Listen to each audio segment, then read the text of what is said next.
sesungguhnya semua kata-kata ini akan kembali kepada kita.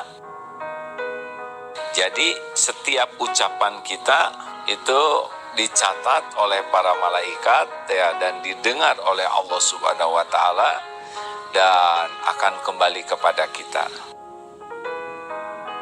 Jadi yang akan memikul kata-kata kita adalah kita sendiri.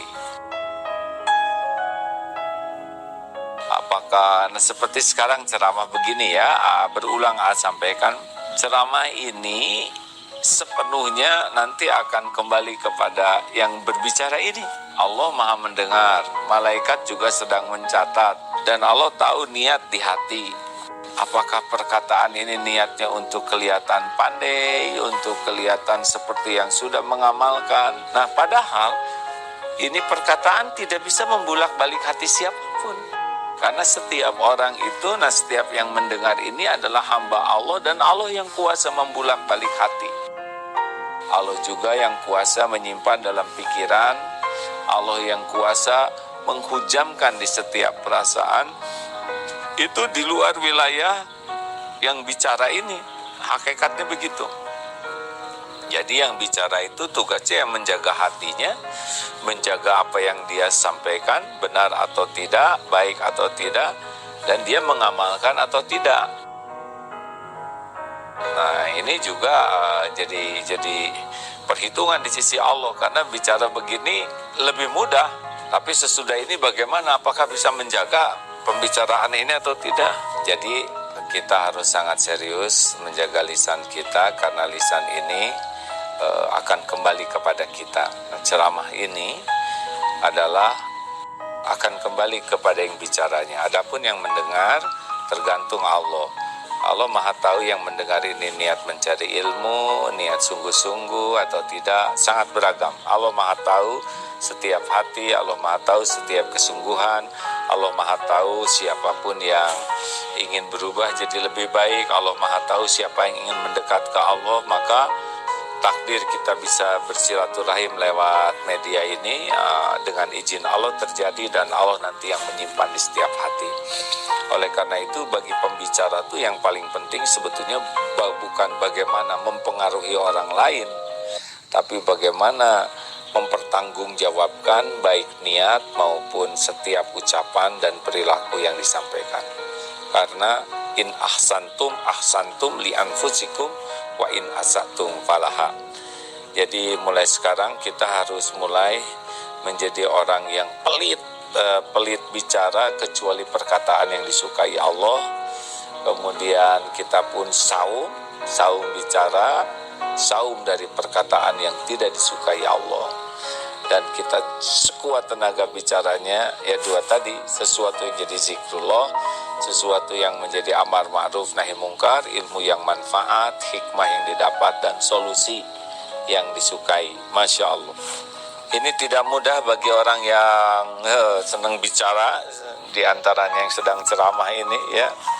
Karena kebiasaan bicara ini setiap orang beda-beda ya, ada yang bunyi aja terus, dan itu lebih fatal. Kalau mulut ini seperti moncong teko sebetulnya, hanya mengeluarkan isi teko. Kalau di dalam teh keluar teh, di dalam air jahe keluar jahe, di dalam susu jahe keluar suhe, di dalam bening keluar bening. Maka orang-orang yang sangat berusaha membeningkan hatinya ya, dan beningnya hati ini adalah biasanya dari lepasnya mengilahkan apapun selain Allah, melepaskan hati ini dari berharap dipuji, dikagumi, diberi. Pokoknya kalau hati ini lepas dari selain Allah, berharap dan harapnya hanya ke Allah, nah itu hati itu semakin ringan ya. Beda orang yang bicara dengan berharap Allah ridho kepada perkataannya, dan orang yang bicara agar diakui, dikagumi sebagai orang pintar, sebagai orang yang fasih. Jadi tujuan bicaranya tuh kekaguman orang. Nah ini berarti biasanya beda turuhnya, beda ya. Itulah sebabnya para ulama terdahulu bicaranya sedikit tapi mantap. Jadi perlukah kita dikagumi orang? Mau apa dikagumi orang, kan? Orang nggak punya apa-apa. Orang sama seperti kita nebeng di dunia ini. Mau apa dikagumi orang?